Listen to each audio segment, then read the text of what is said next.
সমস্ত মহিলাদের জন্য আজ বিরাট বড় খুশির খবর। অবশেষে রাজ্য সরকারের তরফ থেকে আজ ৩রা জুলাই অন্নপূর্ণা ভাণ্ডার প্রকল্পের ৩,০০০ টাকা দিল।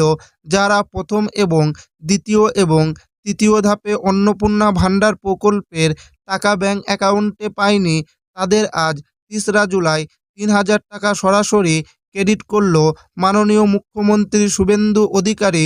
আজ অন্নপূর্ণা ভাণ্ডার প্রকল্পের ৩,০০০ টাকা মহিলাদের ব্যাংক অ্যাকাউন্টে পাঠালেন।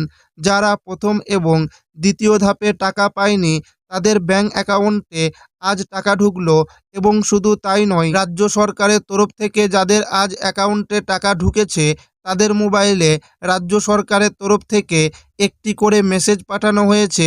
যাদের এখনও পর্যন্ত অন্নপূর্ণা ভাণ্ডার প্রকল্পের টাকা দেওয়ার পরেও ব্যাংক অ্যাকাউন্টে টাকা ঢুকেনি বা আপনাদের টাকা আসেনি, তাদের টাকা কবে দেবে সমস্ত কিছু জানাবো আজকের এই ভিডিওটিতে এবং আপনাদেরকে প্রমাণ সমেত দেখাবো। তাই ভিডিওটি প্রথম থেকে শেষ পর্যন্ত দেখবেন এবং আপনি কোন জেলা থেকে দেখছেন অবশ্যই কমেন্টে লিখে জানাবেন। আজ ৩রা জুলাই অন্নপূর্ণা ভাণ্ডারে ৩,০০০ টাকা ঢুকলো। যাদের এখনও ঢুকেনি তাদের কবে দেবে? ১ জুলাই ১,৩০,০০০-এর বেশি মহিলার অ্যাকাউন্টে অন্নপূর্ণা ভাণ্ডারের টাকা পৌঁছে যাবে।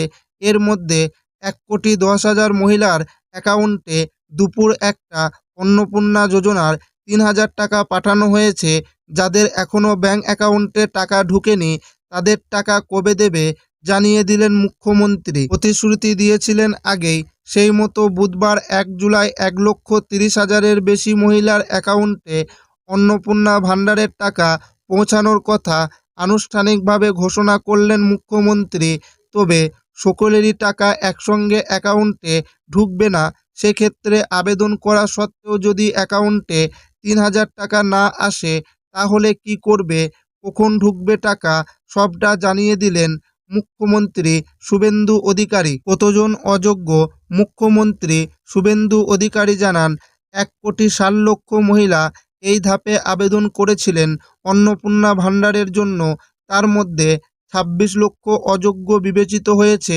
১,৩০,০০,০০০-এর বেশি ঝাড়াই বাছাইতে যোগ্য বিবেচিত হয়েছেন।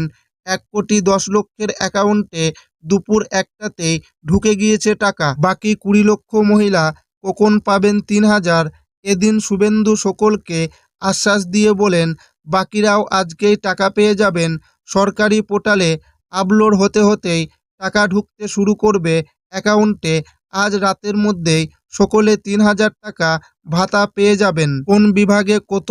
অন্নপূর্ণা ভাণ্ডার ২৬,৬৩,৫৫৫ জন রয়েছেন তপশিলি মহিলা প্রাপক। ৫ লক্ষের কাছাকাছি আদিবাসী মহিলা পেলেন অন্নপূর্ণা ভাণ্ডারের ৩,০০০। এছাড়াও পাহাড়ি এলাকায় নেপালি, গোখা মিলিয়ে আরও ১,২২,২২৮ জন এই প্রকল্পের টাকা পাচ্ছেন বলে জানালেন শুভেন্দু অধিকারী। লক্ষ্মীর ভাণ্ডারের প্রাপকের সংখ্যা অর্ধেক হলো। মুখ্যমন্ত্রী বলেন, অনেকেই মন্তব্য করছেন লক্ষ্মীর ভাণ্ডার থেকে বরাদ্দ মাত্র ১,০০০ বাড়ানো হয়েছে আর সে কারণে অর্ধেক করে দেওয়া হয়েছে প্রাপক সংখ্যা। আমরা এটাকে ভাতা বলি না, আমরা বলি অধিকার। যোগ্য বা মা বোনেরা বাদ যাবে না। লক্ষ্মীর ভাণ্ডারের ২ কোটির কাছাকাছি প্রাপক ছিলেন। সার্ভে করে দেখলাম ২৭ লক্ষ এমন রয়েছেন যারা ভারতীয় নন বা ভোটার লিস্টে নাম নেই। এছাড়াও মৃত স্থানান্তরিত ব্যক্তির নাম রয়েছে, ৩ জায়গায় অ্যাকাউন্ট রয়েছে। এমন কেউ কেউ লক্ষ্মীর ভাণ্ডার পেয়েছেন, তাদেরই নাম কেটেছি।